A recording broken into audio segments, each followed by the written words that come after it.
হবে, এটা আমাদের দেশের মানুষ বলছেই না। তারা আবার পিয়ার কি জিনিস ভাই, যারা এখনো ইভিএম এ ভোট দিতে পারে না, বোঝে না মতো, তারপরে ইভিএম এ ভোট দেয় না, তার পিয়ার বুঝবে কি করে?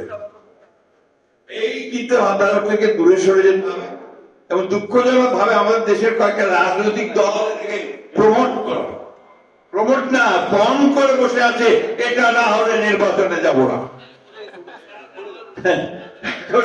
কি বলবো বলেন, এই দেশের মানুষ যেটাতে অভ্যস্ত সেই ভোটের ব্যবস্থা করেন, তার প্রতিনিধিত্বের ব্যবস্থা করেন, তাদের প্রতিনিধিত্ব থাকে, রিপ্রেজেন্টেশন থাকে, সেই পার্লামেন্টের নির্বাচনের ব্যবস্থা করেন, তাহলে সমস্যাগুলো সমাধান হবে না।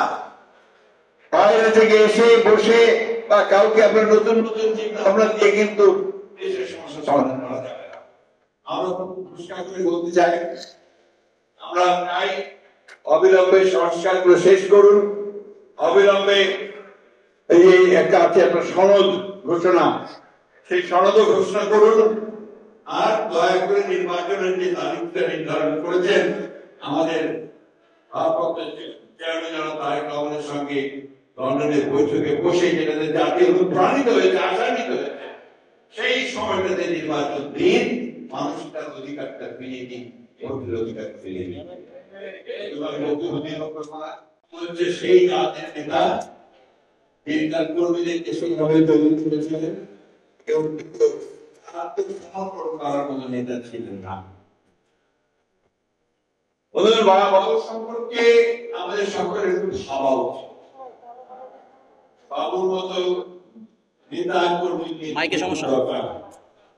আজকে চতুর্দিকে একটু তাকায়, বাবুর অ্যাবসেন্স আরো ফিল করি।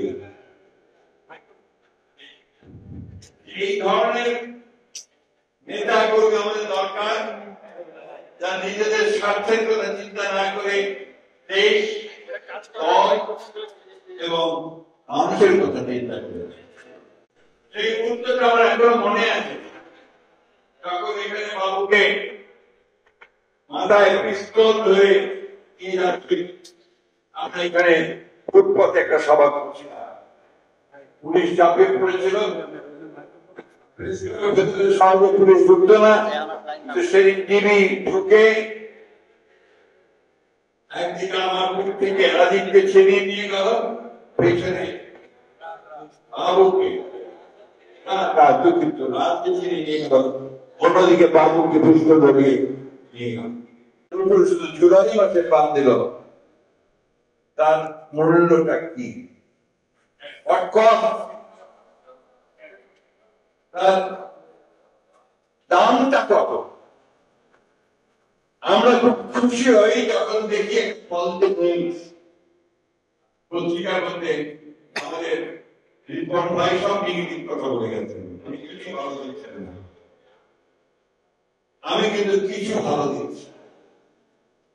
দেখি এই জন্য যে আজকেই খবরের কাগজে দেখলাম যে বোধহয় 12টা মৌলিক বিষয়ের পরিবর্তনে সবগুলো দল এক হয়েছে।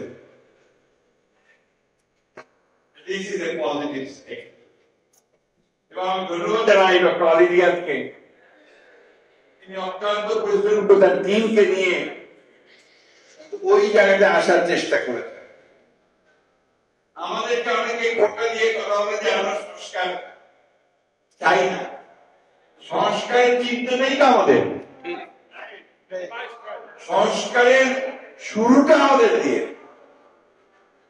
1975 সালের আগে শেখ মুজিবুর রহমান, যিনি ফ্যাসিজমের মূল হোতা, তিনি গণতন্ত্রকে কবর দিয়ে গিয়ে এক দিবসের মতো বাকশাল করে দিয়েছেন।